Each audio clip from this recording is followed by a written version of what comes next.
ताली दो, उसको ताली दो. We make them entertain, interactive and engage. सब में पहले हम सबको अपने आप को अपलोड करना चाहिए, अपने आप के लिए ताली बजानी चाहिए कि आज दिन भर हम लोग काफी लंबे समय के बाद सीखने सिखाने की मजलिस में और महफिल में टिक कर बैठे हुए हैं. नंबर ऑफ सेशन से हम गुजरे. मैंने देखा कि जनाब निसार अहमद साहब का सेशन हो, उसके बाद के जितने भी सेशंस हो, यहाँ पे एक भी कोई ऐसा पर्सन नहीं है कि जो सब चीज़ों से वाकिफ है. ऐसे बहुत सारे सेशंस हैं जो हमारे भी जहन के बाहर के हैं, क्योंकि जो ज़मीनी काम से जुड़ा हुआ है डेफिनेटली वो टेक्नोलॉजी से उतना फ्रेंडली नहीं है. जो टेक्नोलॉजी से फ्रेंडली है, जाहिर सी बात है वो ग्राउंड पे उतना एक्टिव होगा, ये भी ज़रूरी नहीं है. बट बहुत बड़ी और अच्छी बात है कि आपने सभी सेशंस को एक ज़रूरतमंद की तरह में सुना, समझा और इसके बाद भी हम उसे अपने मिशन में, प्रोजेक्ट में इंप्लीमेंट करने की कोशिश करेंगे. खैर, दिन भर का जो भी डिस्कशन हुआ इसमें सब में एक बात घूम फिर के आ रही है. मतलब आप देखोगे बेंगलोर सिटी में निसार अहमद साहब का जो काम हुआ है या जो काम चल रहा है, उसके बाद हमारे इरफान भाई ने जो कुछ मिशन बताया, प्रोजेक्ट बताया, ये सारी बातें बस एक ही चीज की ओर घूम रही है. यस, डॉक्यूमेंट्स नहीं, एजुकेशन, वो तो बताया नॉलेज. Yes, technology. 27% 1947 में 27% ये मुस्लिमों का कंट्रीब्यूशन रहा है गवर्नमेंट जॉब्स में, और जब भी का हमने जो स्टैटिस्टिक्स देखे पता चला कि इट इज लेस देन 3%. और इफ यू गो रिवर्स तो हमको समझ में आएगा कि मैट्रिकुलेशन यानी कि 10 पास करके आगे पढ़ाई करने वाले जो लोग हैं उसका जो स्टैटिस्टिक्स है वो 6% है. अब ये 6% टोटल इंडिया की पॉपुलेशन का नहीं है. तो ये इंडिया में मुस्लिम लोगों में जितने मेंबर है उसका 6% है, यानी फिगर और नीचे आ गई है. अब जाहिर सी बात है कि अगर हमें क्या पता नहीं है, अगर ये भी हमें पता नहीं चलेगा तो हमें उसके खोने का दुख क्यों होगा? सीधी बात है ना. दूसरी कोई भी कौमें आप देख लो, उनके तरक्की की सब में बड़ी बात जो हमने अगर देखी होगी तो वो एजुकेशनल अपलिफ्टमेंट है. 1848 से महात्मा फुले जी ने भी वो बात कही ना कि विद्ये बिना मति गेली, मति बिना गति गेली, गति बिना नीति गेली, नीति बिना वित्त कसरे, क्या आनंद का विद्या गेली. Doctor B are Ambedkar ji ने भी वही कहा कि शिका संघटित व्हाने मग संघर्ष करा. आधी संघर्ष करा, आधी शिका, आधी डोक्यात घ्या. अनफॉर्चुनेटली आज जब भी हमारा घूमना हो रहा है, जाना हो रहा है ग्राउंड फील्ड पे, समझ में आ रहा है कि रिप्रेजेंटेशन ऑफ मुस्लिम स्टूडेंट्स ये रिलेटिवली कम है. ना कि स्कूलों में बल्कि स्कूल के आगे जाते वक्त हायर एजुकेशन में तो हालात बहुत खस्ता है. चलो ठीक है, एमडीसी के मुकाबले डिस्कशन हो गया, बहुत सारा रोड मैप बन गया, बहुत सारे हमने इरादे कर लिए, सिस्टम सेट कर लिए, बट अब ये करेगा कौन? क्योंकि जो हमारे साथ में जुड़ा हुआ है जरूरी नहीं है कि वो सारी बातों की इल्म रखता है, सारी बातों की ट्रेनिंग, सारी बातों की जानकारी हर बार रखता है. अगर रखता भी है तो उसको उतना वक्त नहीं है कि वो ये सारे काम करे. तो इस पर्टिकुलर एम को फोकस रखते हुए काम करने के लिए ये जो कॉन्सेप्ट है ना टेक्नो बेस का, ये हमारे सामने आया. खैर, अभी मैं बहुत अच्छी तरह से जानता हूँ कि ये लास्ट का सेशन है. इट्स हाईली डिफिकल्ट के पहले सेशन जैसा एंथुसियाज्म रहे, लेकिन याद रहिए सेशन लास्ट का है लेकिन इसका इंपॉर्टेंस सब में टॉप का है. मैं आने वाले पॉइंट्स को एक्सप्लेन करते वक्त वन बाय वन आपको बहुत सारी बातें बताऊंगा. कोशिश करूंगा कि 20 मिनट में इसको समेटा जाए.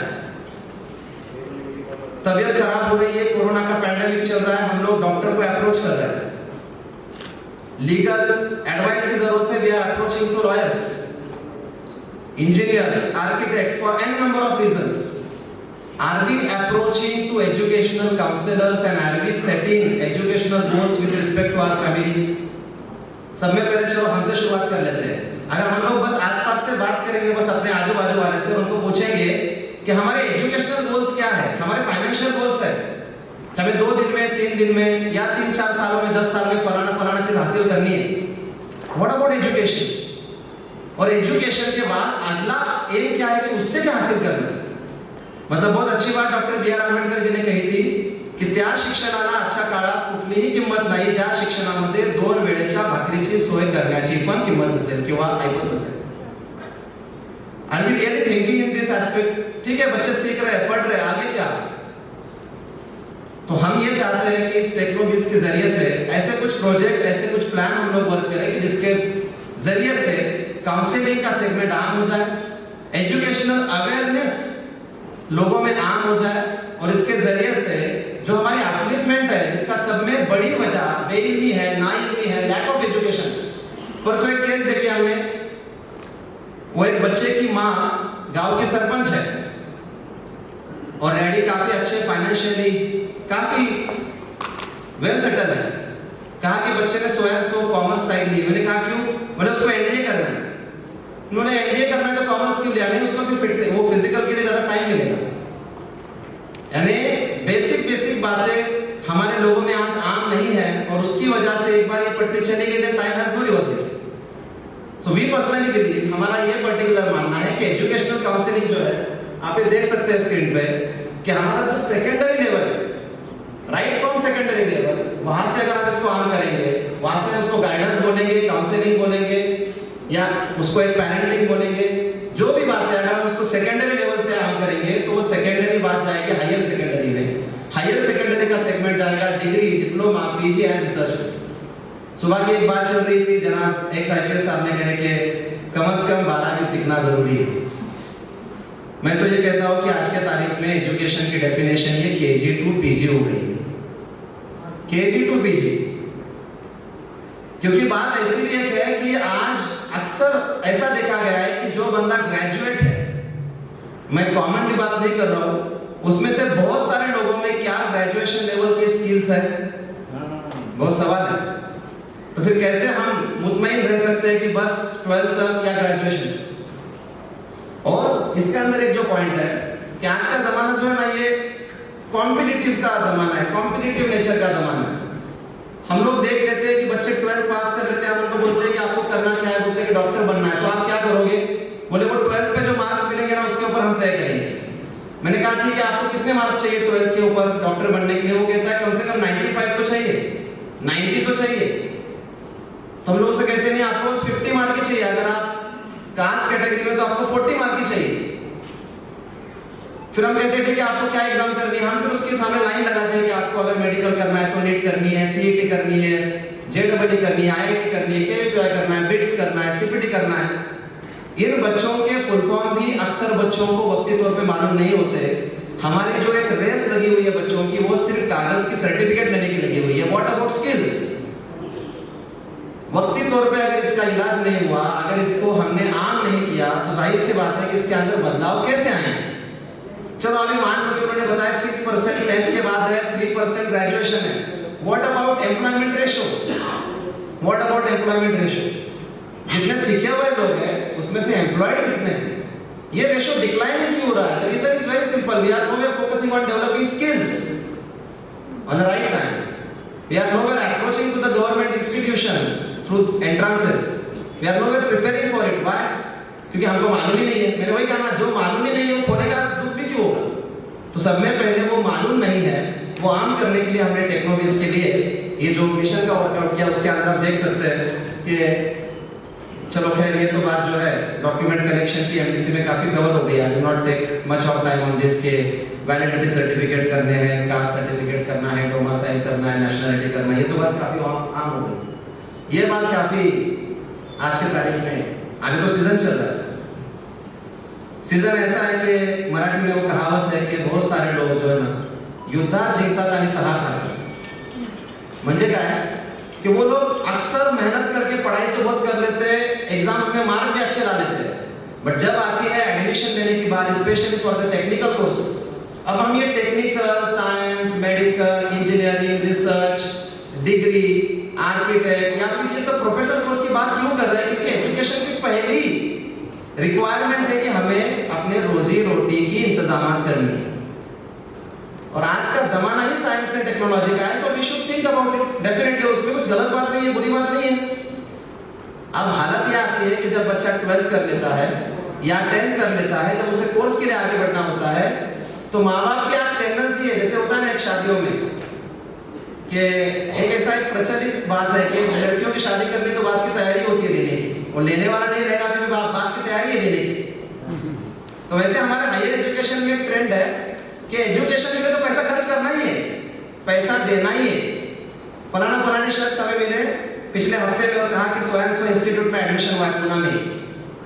तो हमने कहा कितना फीस दिया, तो उन्होंने कहा कि नहीं वो क्या हो गया, 5 लाख रुपए डोनेशन मांग रहे थे। मैंने बहुत घिस किया, सादे वाले कपड़े पहन के गया था, उनको बोला मैं किसान हूँ ऐसा वैसा, उन्होंने मेरा काम 3 लाख में कर दिया। मैंने कहा आप एडमिशन 30,000 में होता है, आपने 3 लाख क्यों दे दिए? मतलब क्या कि मार्क्स है, सारी बातें हैं, but we are unaware of the care process, counselling process हमको मालूम नहीं। मेडिकल कोर्स के लिए अगर हमें जानना है तो उसकी काउंसलिंग प्रोसेस क्या है, उसकी क्या प्रोसेस क्या है, गवर्नमेंट की प्रोसेस क्या है, जिसके जरिए से बिना डोनेशन बिना मैनेजमेंट के फ्री सीट्स को हम एक्वायर कर सकते हैं।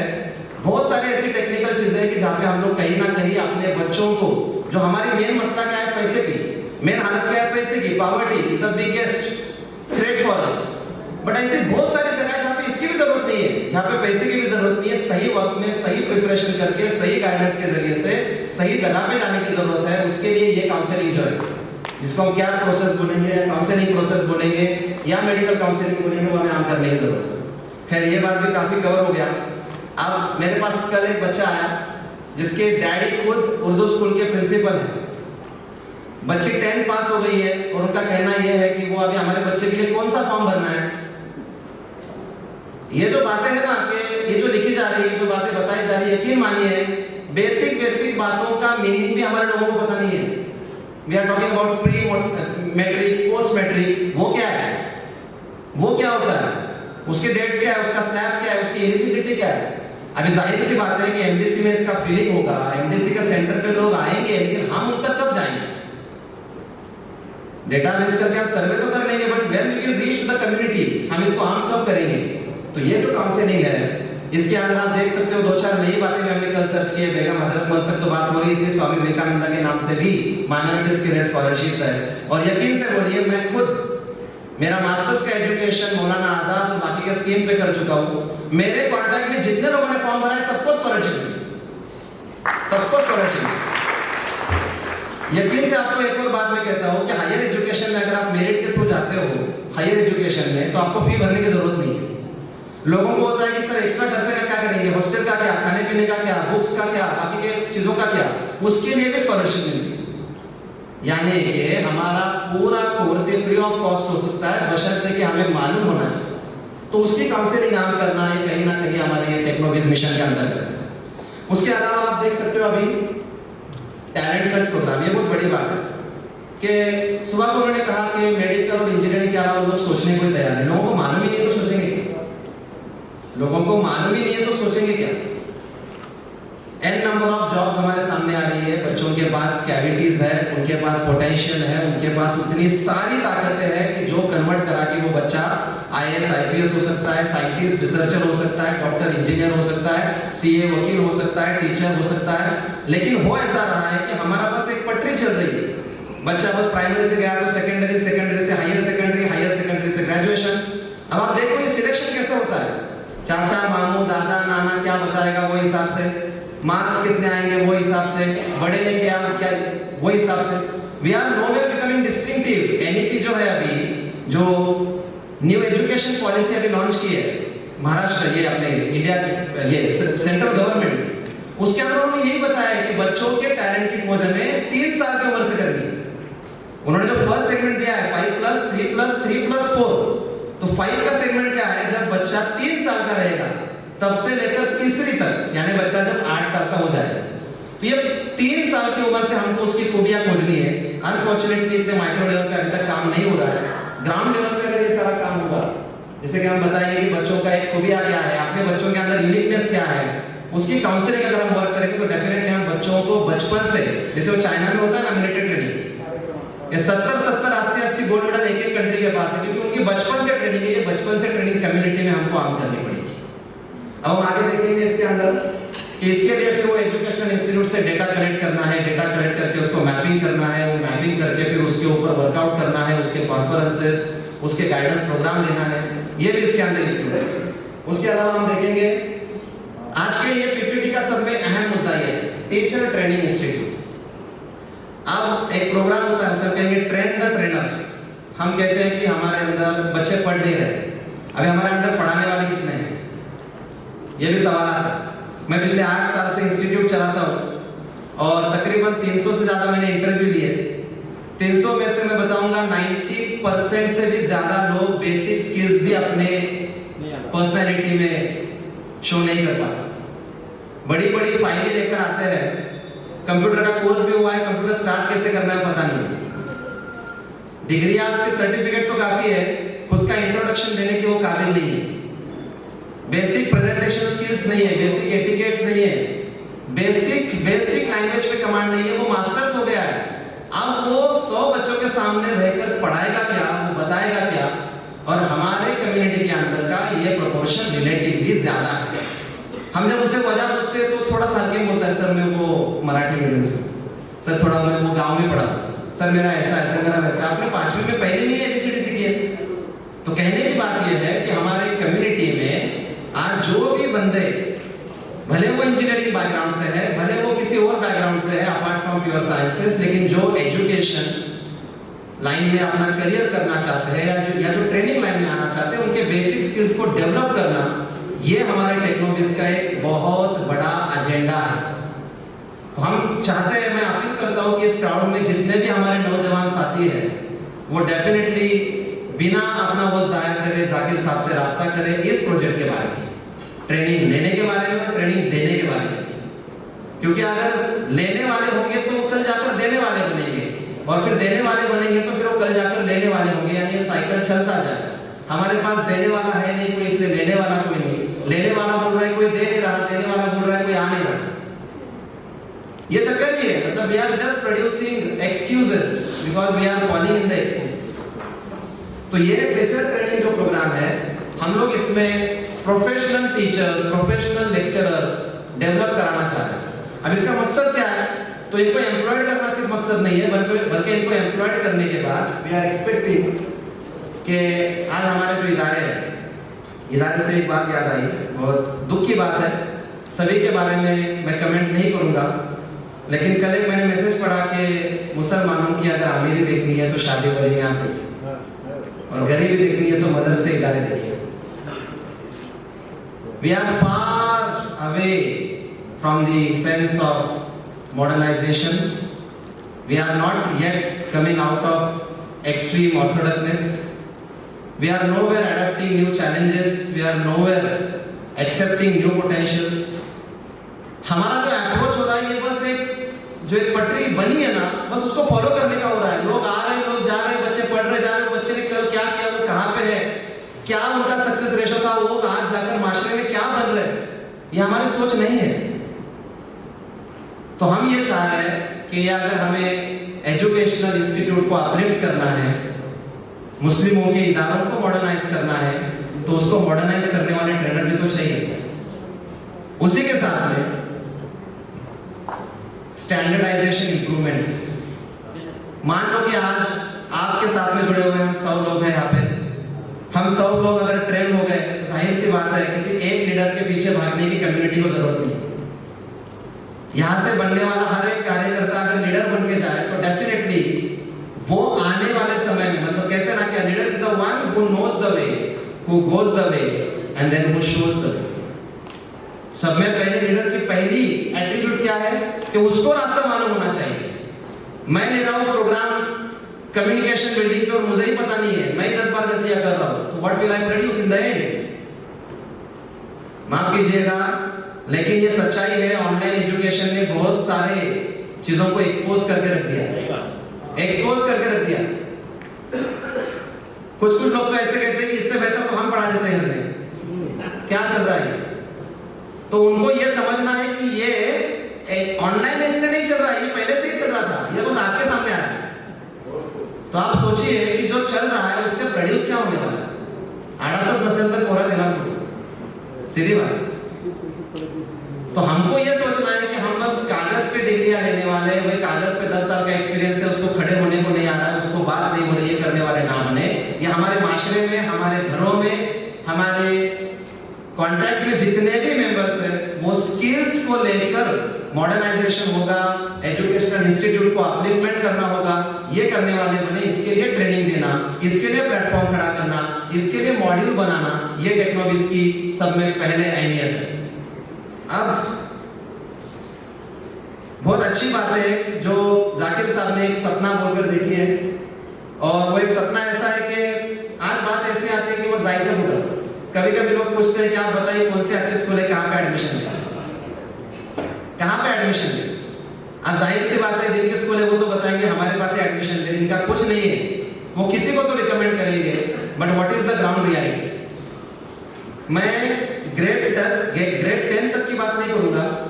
ग्रेड 10 के आगे असली स्ट्रगल स्टार्ट होता है, पैसे का खेल स्टार्ट होता है, स्किल का खेल स्टार्ट होता है, डिस्क्रिमिनेशन स्टार्ट होता है, बच्चों पे पर्सनल ध्यान नहीं दिया जाता। जहाँ पे बाप माँ समझती है कि बच्चे बड़े हो गए, वहीं पे असली तरह पे ध्यान होता है, वहाँ पे जरूरत होती है ध्यान देने की। वहीं पे आप सोचते थे कि ठीक है बड़ा हो गया फिर वो, तो जैसे कि कई बात की हमारी मोबाइल की एक्सरसाइज चल रही है, अगर हम देखेंगे स्कूल में तो लड़कियों का प्रोपोर्शन ज्यादा है, but unfortunately they don't get enough opportunities. तो ये सब चीजों को वर्कआउट करने के लिए कहीं ना कहीं एक जरूरत पेश आई, और हमारे जाकिर साहब ने ये बात कही कि आज हमारे साथ में इतने लोग हैं, इन्होंने 1 मल्टीप्लाइड बाय 10 कहा हमारे पहले के स्पीकर ने। मैं तो कहता हूँ एक यहाँ का शख्स 100 लोगों से जुड़ा हुआ है, यानी कि आज की इस कॉन्फ्रेंस में 10,000, सही है ना, 10,000 की कैविटी है। अब सोचो क्या हम 10,000 लोग मिलाकर नवोदय के लेवल की या मिलिट्री स्कूल के लेवल की या एक अच्छी इंफ्रास्ट्रक्चरल बेस्ड, अच्छी मॉडर्नाइज बेस्ड, टेक्नो सेवी बेस्ड एक खुद का रेसिडेंशियल स्कूल ओपन नहीं कर सकते? डेफिनेटली कर सकते ना, कर सकते क्या नहीं? तो वो जो इरादा है उसके लिए चाहिए हमारे साथ नौजवान, उसके लिए चाहिए हमारे साथ वॉलंटियर्स, उसके लिए चाहिए हमारे साथ लीडर्स, जो ना कि सिर्फ हमें रास्ता दिखाए बल्कि उस रास्ते के साथ भी चले। अब इसके अलावा बहुत सारा सिचुएशन चीजें बढ़ रही है आगे, बट सबको दी गई वो मुझे भी दिया गया है, बात कराते हैं लोकांतर सही मतलब सकते हैं। और नेक्स्ट सेशन जो है हमारे मुंबई यूनिवर्सिटी के एक रजिस्ट्रार पूरा सचिव रह चुके प्रोफेसर एम ए खान साहब का, and he is on waiting line. Last 5 minute. हाँ, ये 3 पॉइंट है। 3 पॉइंट है। तो अभी हम ये क्या करेंगे, जैसे कि हमारे अशफाक साहब ने बताया ये सब बातें, बहुत सारे लोगों को ये बहुत सारी बातें शायद उस वक्त हिट नहीं हुई रहेगी, लेकिन एक बात आप समझिए, अगर आज के ज़माने पे आप गूगल पे नहीं है तो आज के ज़माने में आप एग्जिस्टिंग ही नहीं है।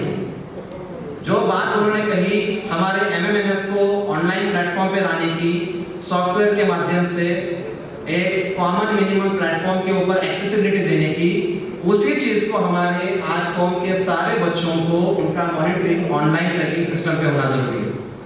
इसी के साथ में एक अच्छी बात जो मेरे हिसाब से NIOS की बात किसने की? उनके ही पोडियम पे हम लोग हैं। मैं एक अच्छी बात आपको बताना चाहूँगा कि ओपन स्कूलिंग है, जयपुर यूनिवर्सिटीज है, NIOS है, ठीक है, हमने ले लिया, फॉर्म भर लिया, सिखाएगा कौन? अच्छा ठीक है, बच्चा पास हो गया और स्किल नहीं है तो फायदा क्या? नॉलेज नहीं है तो क्या है? ड्रॉप आउट के लिए हमारे जाकिर साहब ने बात कही कि मैं अगर आज मेरे इंस्टीट्यूट में कोई बच्चा आता है, अगर पूछता हूँ ना कि तुम्हें किती शिकलाय, तो बोलते माणसं काय ते 10वी पर्यंत झालं, 10वी पास का फेल नाही, 10वीला गेलोच नाही, फिर 10वीं में शादी होगी, फलाना मसला। हमारे यहाँ पे बैठे हुए और हमारे से जुड़े हुए 90% लोगों का जो बेटा है वो 10वीं तक अटका हुआ है। आज ऑनलाइन के जमाने में इतनी अच्छी अच्छी सहूलतें आ गई, कहीं ना कहीं हम लोग घर बैठे अपनी 10th कंप्लीट कर सकते हैं। NIOS तो है ही, बट उसके अलावा जो रेगुलर बोर्ड से ना, उसके जरिए से भी जो 17 नंबर हम जिसे कहते हैं, आपके रीजनल मीडियम से अगर 10 साल पहले अगर आपका एक सब्जेक्ट ड्रॉप है तो उसको लेकर आप 10 क्वालिफाई हो सकते हैं घर बैठे। तो हमारे जाकिर साहब ने इस बारे में ड्रॉप आउट का मिशन कहीं ना कहीं सामने लाया, और उस ड्रॉप आउट के मिशन के बारे में डेफिनेटली वो सेकंड डे को अनाउंसमेंट करेंगे, बट वी आर एक्सपेक्टिंग कि ये बहाने से हम ये इरादा करें कि आज हम 100 लोग हैं और कम से कम इस ड्रॉप आउट मिशन में we will run this mission, drop out बचाओ का जो मिशन है, इसमें जरूरी नहीं है कि सिर्फ बच्चा सीखे, इसमें हर घर की औरत सीखे, हर घर का मर्द सीखे, बूढ़ा भी सीखे। परसों हमारे पास एक शख्स आए समीर भाई नाम के, उन्होंने बोले, मैंने कहा कि आपका क्या हुआ? बोले नहीं हमारा मजबूरी थी 10th तक हम सीखे। मैंने कहा फिर आपका क्या? नहीं बोले हमारा तो हो गया है। मैंने कहा कितनी उम्र है आपकी? 40। मैंने कहा मान लो आप 60 साल आगे अगर जिंदा रहोगे तो 60 साल आप 10th फेल रहने वाले हो। 60 साल आप 10th फेल रहोगे, सीधी बात है। मैं मेरे खुद की स्टोरी बताता हूँ। अभी हमारे ड्राइवर साहब फिरोज भाई जो थे 6 में उन्होंने स्कूल ड्रॉप आउट किया। इस बार उन्होंने फॉर्म भरे 10th का, एग्जाम कैंसिल हो गया, हमको मालूम नहीं थी, हमने हमारा कोचिंग दिए, वो तो एग्जाम रद्द हो गई। 89% से वो पास हो गए। 89% से पास हो गए। मैं ये परसेंट के आगे जाकर एक बात बताऊंगा। उन्होंने कहा कि आप मुझे ड्राइवर मत रखिए, आपने 10th पास हो गया, आप मुझे आपके कंपनी में कोई ओहदा दीजिए। मैंने कहा definitely you deserve this, you deserve more than this. Education हमको सिर्फ एक कागज का टुकड़ा नहीं बल्कि एक कॉन्फिडेंस दिलाता है, एक जज्बा दिलाता है, एक पॉजिटिविटी दिलाता है, एक प्रेस्टीज दिलाता है, एक ऑनर दिलाता है, एक आत्मसम्मान दिलाता है। तो मैं आप सबसे गुजारिश करूंगा कि हम 1% इस बात को फॉलो करें कि हम लोग कम से कम ड्रॉप आउट मिशन के लिए इस साल 10 बंदे कम से कम जोड़ेंगे कि अगर हमारे घर में लेडीज है, जेंट्स है, बच्चा है, बूढ़ा है, जिसकी भी स्कूल छुट्टी हुई है, कोई 8 छोड़ा है, कोई 9 छोड़ा हुआ है, 10 साल हो गया है और उनके पासिंग की जिम्मेदारी ईशा ने टेक्नोलॉजी ली। उसके लिए अगर करिकुलम चाहिए, बच्चों को पढ़ना चाहिए, तो लोग बोलते हैं कि ठीक है आप बस सर्टिफिकेट भेज दो, पैसा बताओ। तो वो सर्टिफिकेट बस कागज का टुकड़ा है, अगर उसके अंदर कोई स्किल नहीं है तो। और खैर बहुत सारी ऐसी बातें थी, बहुत सारी ऐसी बातें हैं, बट हाँ बस मैं यहाँ पे कम से कम 10 से 15 मिशन एजुकेशन अपलिफ्टमेंट में मैं सिर्फ जाने से पहले जनाब जाकिर भाई को एक बस इस प्लेटफॉर्म के जरिए डिमांड करना चाहूँगा कि एजुकेशन अपलिफ्टमेंट के ऊपर आप बस कम से कम एक दिन का फुल डे कॉन्फ्रेंस करके रखें, क्योंकि इस चीज में कहने लायक बहुत कुछ है और करने लायक तो उससे भी ज्यादा है। सो आपने मुझे